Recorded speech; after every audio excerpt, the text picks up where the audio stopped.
Hello friends, welcome to study time. Friends, आज हम लोग बात करने वाले हैं जनरल साइंस के कुछ अति महत्वपूर्ण प्रश्न के बारे में, जो कि आपके आने वाले बहुत सारे एग्जामों में ये लाभकारी होंगे, क्योंकि ये अति महत्वपूर्ण प्रश्न है।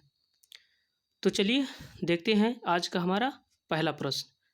हमारा पहला प्रश्न है कि कोलेस्ट्रॉल जो है क्या है। मतलब कि कोलेस्ट्रॉल जो है ये एक तरह का क्या है। ये आपका कीटनाशी है कि विटामिन है कि स्टेरॉयड है कि एंजाइम है। तो देखिए, जो कोलेस्ट्रॉल होता है वो एक तरह का स्टेरॉयड है, स्टेरॉयड। तो इस तरह से आपका ऑप्शन नंबर सी करेक्ट हो जाएगा। कोलेस्ट्रॉल जो है वो एक तरह का स्टेरॉयड है। चलिए देखते हैं हमारा आज का अगला प्रश्न। हमारा अगला प्रश्न है कि मनुष्य की आंखें किसी वस्तु पर प्रतिबिंब बनाती है। मतलब कि जो आंखें हैं हमारी, वो किस पर प्रतिबिंब बनाती है।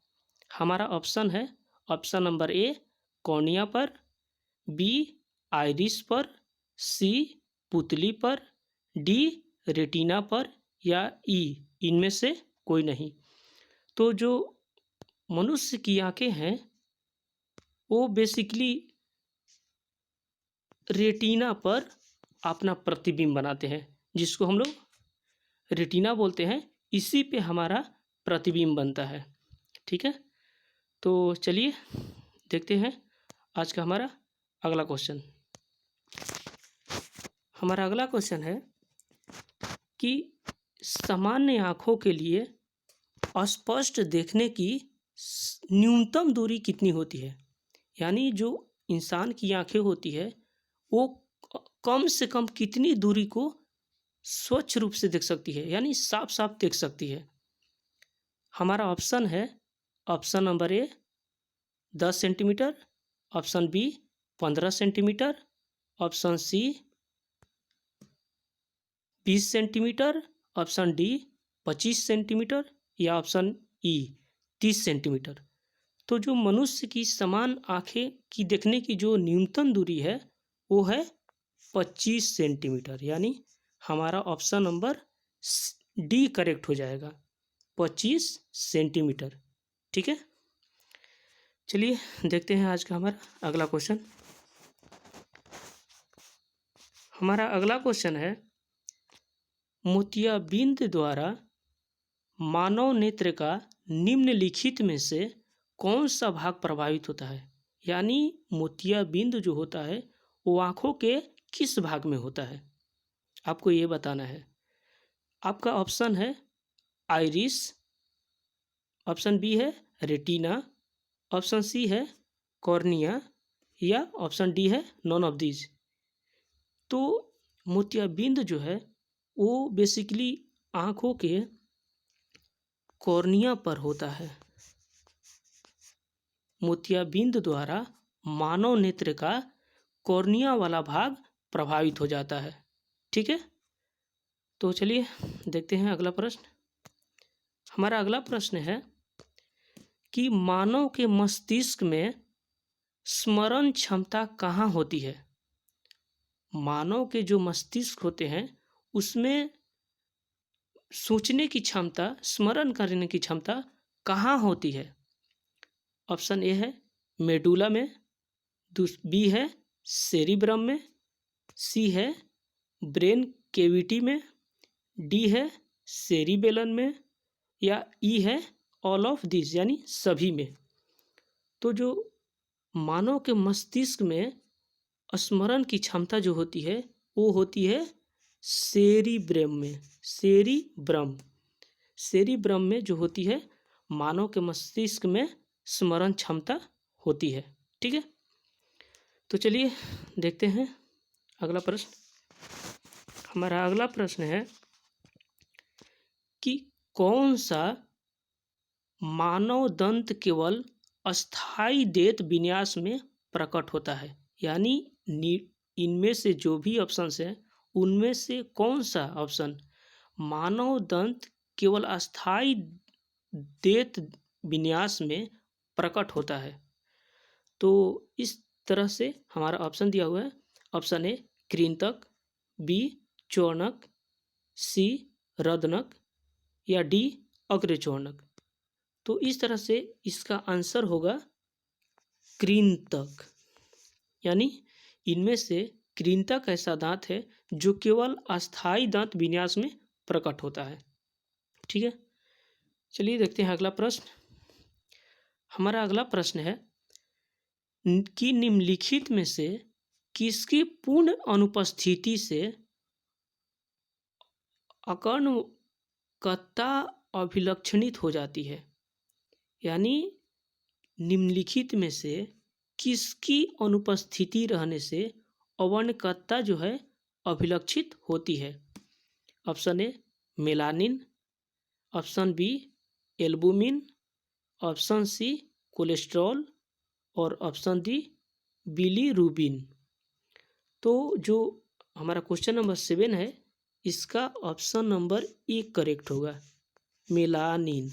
मेलानिन जो है इसकी पूर्ण अनुपस्थिति से और नकर्णता जो है वो अभिलक्षित हो जाती है, अभिलक्षणित हो जाती है। ठीक है, चलिए अगला क्वेश्चन देखते हैं।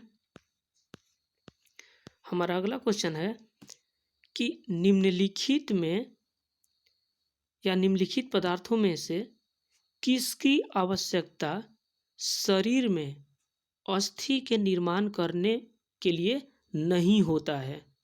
यानी पूछ रहा है कि निम्नलिखित पदार्थों में से किसकी आवश्यकता शरीर में अस्थि के निर्माण करने के लिए नहीं होता है। तो इसका आंसर होगा ऑप्शन नंबर डी, यानी सोडियम। बेसिकली सोडियम जो है इसकी आवश्यकता जो है शरीर में अस्थि के निर्माण करने के लिए नहीं होता है।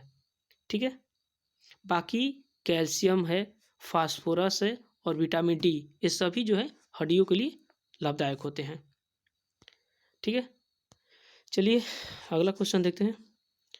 हमारा अगला क्वेश्चन है कि मानव शरीर में नस आवेग के संचरण हेतु निम्नलिखित में से किन 2 खनिजों का उपयोग होता है। यानी पूछ रहा है कि मानव शरीर में नस आवेग के संचरण हेतु निम्नलिखित में से किन 2 खनिजों का उपयोग किया जाता है। ऑप्शन ए है सल्फर तथा सोडियम, ऑप्शन बी पोटेशियम तथा आयोडीन, ऑप्शन सी आयरन तथा फास्फोरस या ऑप्शन डी सोडियम तथा पोटेशियम। तो इस तरह से हमारा ऑप्शन डी जो है वो करेक्ट हो जाएगा। यानी सोडियम एंड पोटेशियम जो है मानव शरीर में नस आवेग के संचरण हेतु 2 खनिज जो है ये उपयोगी होते हैं। ठीक है, चलिए अगला क्वेश्चन देखते हैं। हमारा अगला क्वेश्चन है कि शरीर में प्लेटलेट्स के उत्पादन का नियंत्रण करता है कौन। यानी पूछ रहा है कि शरीर में जो प्लेटलेट्स के उत्पादन होता है उसका नियंत्रण कौन करता है, उसको मैनेज कौन करता है। ठीक है,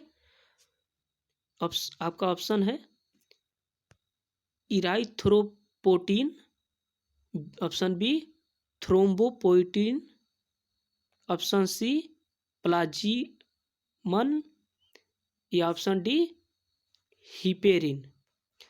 तो जो 10 नंबर क्वेश्चन है इसका आपका ऑप्शन होगा थ्रोम्बोपोइटिन।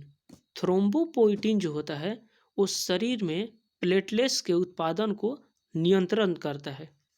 ठीक है, अगला क्वेश्चन देखते हैं। हमारा अगला क्वेश्चन है कि स्तनधारियों में कार्बोहाइड्रेट किस तरह से संचित रहता है। यानी कि स्तनधारी जो होते हैं उनमें कार्बोहाइड्रेट किस तरह जमा होता है।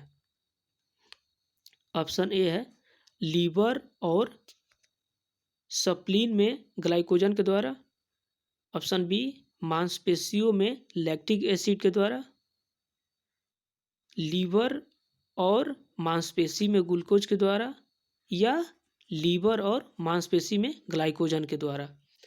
तो इस तरह से इसका आंसर होगा ऑप्शन नंबर डी, यानी स्तनधारियों में कार्बोहाइड्रेट जो है वो लीवर और मांसपेशियों में ग्लाइकोजन के द्वारा संचित रहता है। ठीक है, तो इस तरह से इसका ऑप्शन जो है डी सही हो जाएगा। चलिए देखते हैं अगला क्वेश्चन। हमारा अगला क्वेश्चन है कि शरीर में यूरिया कहाँ बनता है, यानी शरीर में यूरिया कैसे बनता है ये बताना है कि शरीर में जो यूरिया बनती है वो किस तरह से बनती है, किस चक्र से बनती है, किस साइकिल से बनती है। हमारा ऑप्शन है ऑप्शन नंबर ए नाइट्रोजन चक्र से, ऑप्शन नंबर बी क्रेब्स चक्र से, ऑप्शन नंबर सी ग्लाइकोलाइसिस से, या ऑप्शन नंबर डी ऑर्निथिन चक्र से। तो इस तरह से हमारा ऑप्शन नंबर डी करेक्ट हो जाएगा। ठीक है, ऑप्शन नंबर डी करेक्ट होगा ये, क्योंकि जो यूरिया होता है वो शरीर में ग्लाइकोलाइसिन ऑर्निथिन चक्र से बनता है। ठीक है, चलिए अगला क्वेश्चन देखते हैं। हमारा अगला क्वेश्चन है कि मानव स्वास्थ्य के लिए ट्रांस वसा सामान्यतः हानिकारक समझा जाता है।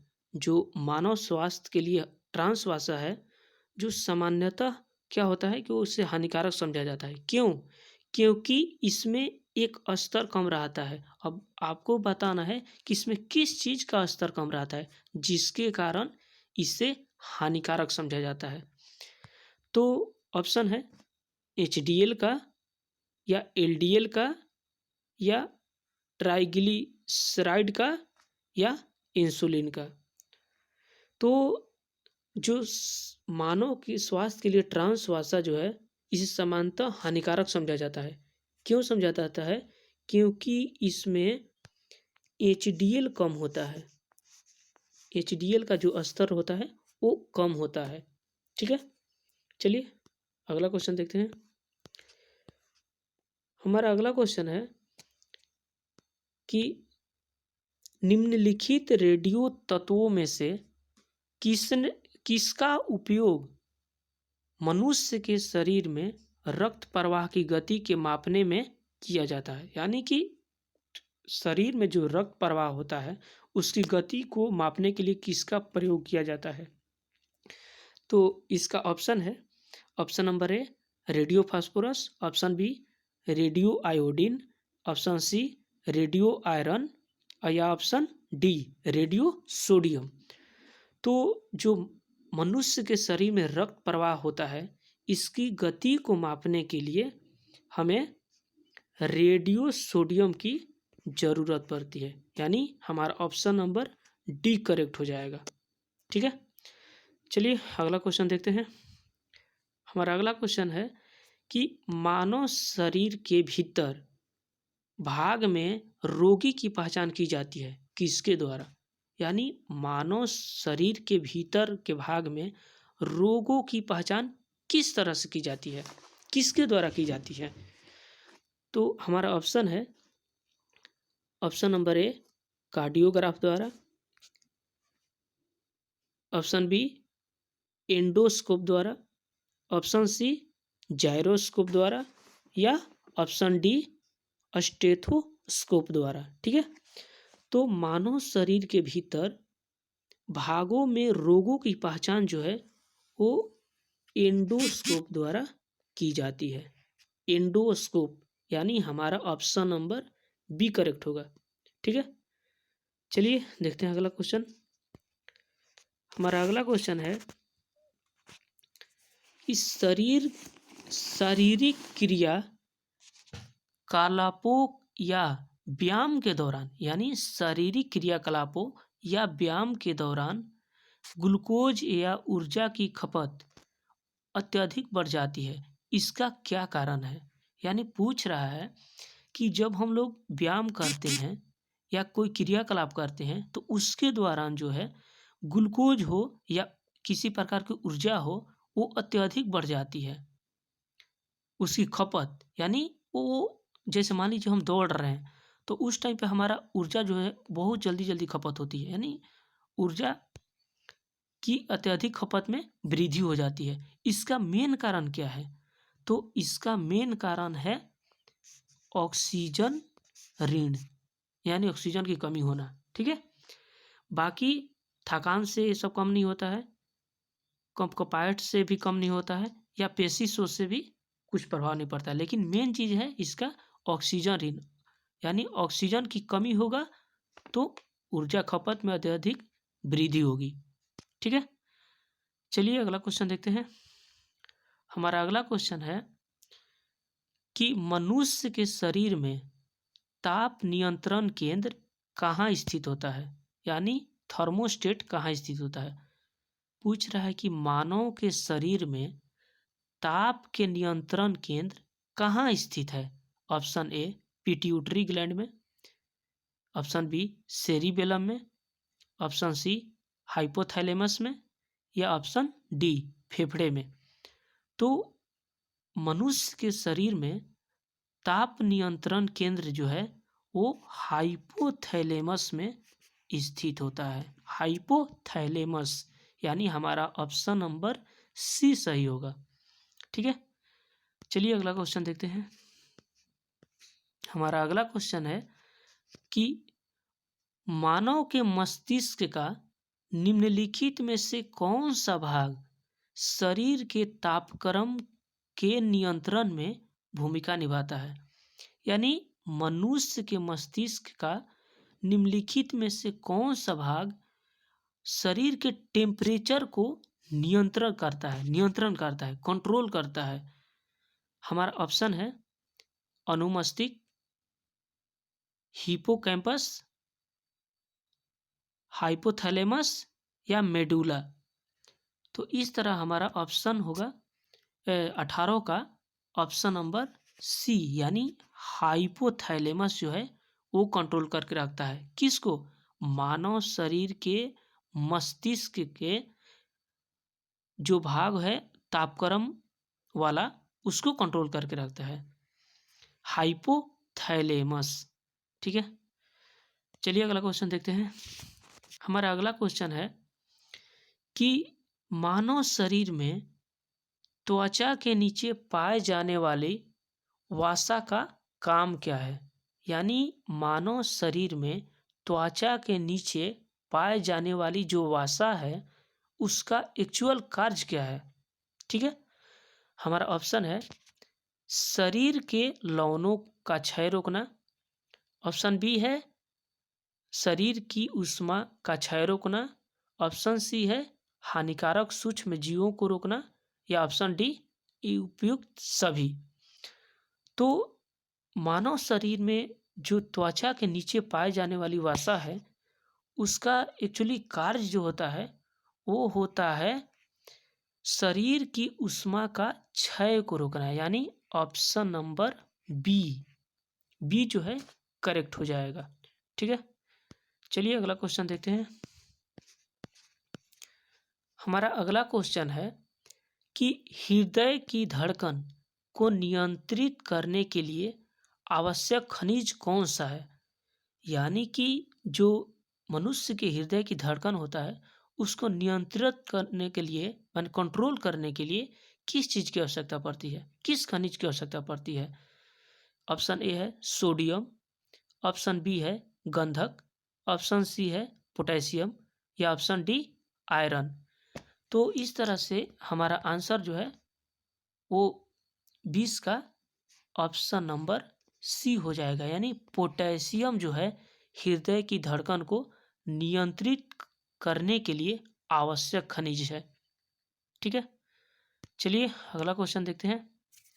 हमारा अगला क्वेश्चन है कि मनुष्य के में एफ्लाटोसिन खाद्य विषाक्तता द्वारा सामान्यतः कौन सा अंग प्रभावित होता है।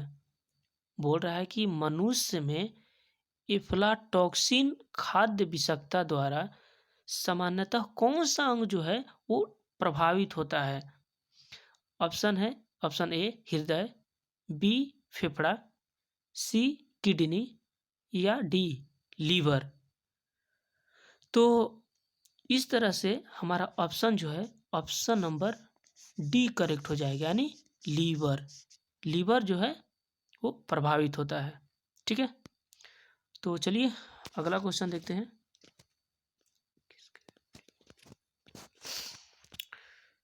हमारा अगला क्वेश्चन है, निम्न में से स्वेदन किस लिए महत्वपूर्ण है? यानी निम्न में से जो नीचे ऑप्शन दिए गए हैं, इनमें से स्वेदन जो है किस लिए महत्वपूर्ण है, किसके लिए महत्वपूर्ण है?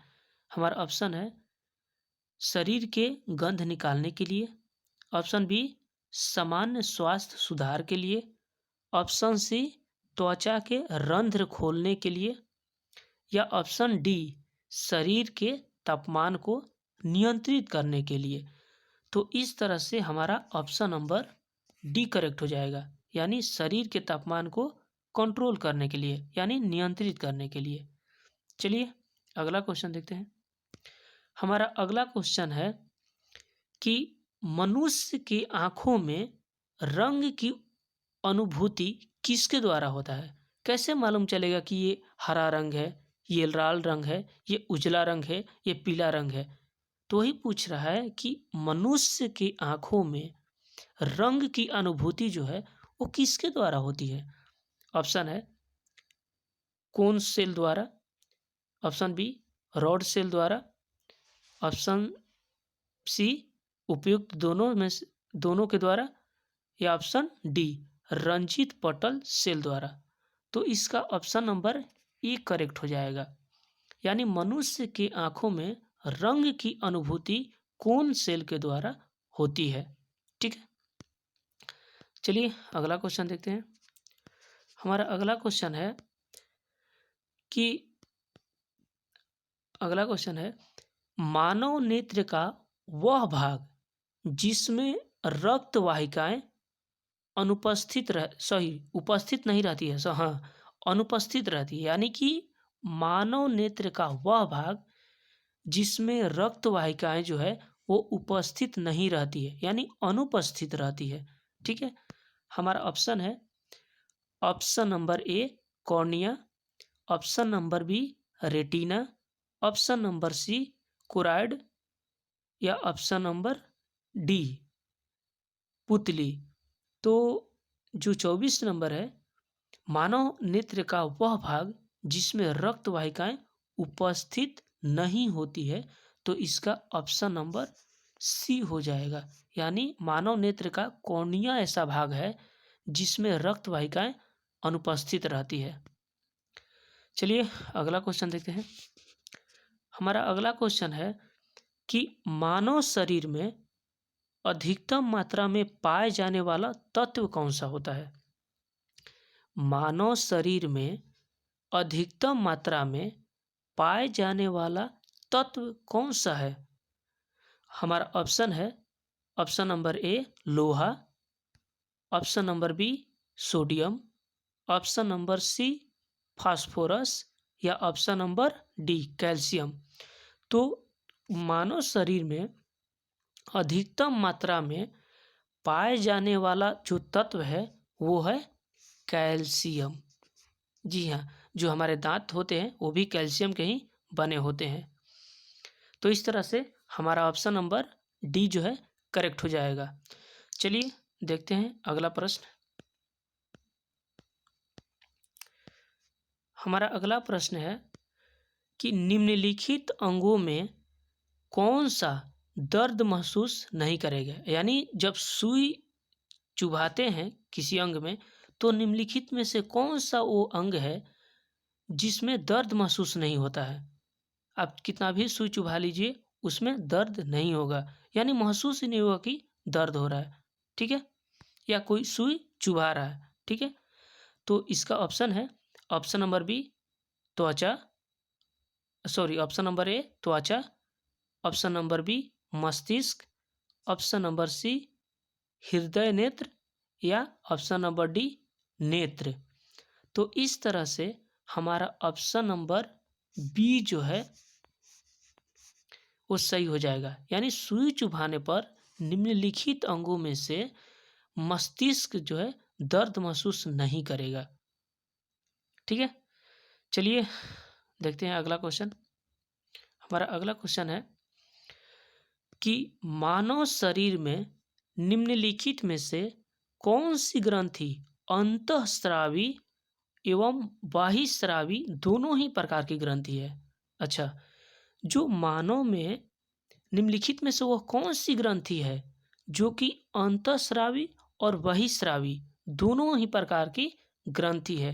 हमारा ऑप्शन है ऑप्शन नंबर ए एड्रीनल ग्रंथि, ऑप्शन नंबर बी अश्रु ग्रंथि, ऑप्शन नंबर सी पैंक्रियाज या ऑप्शन नंबर डी थायराइड।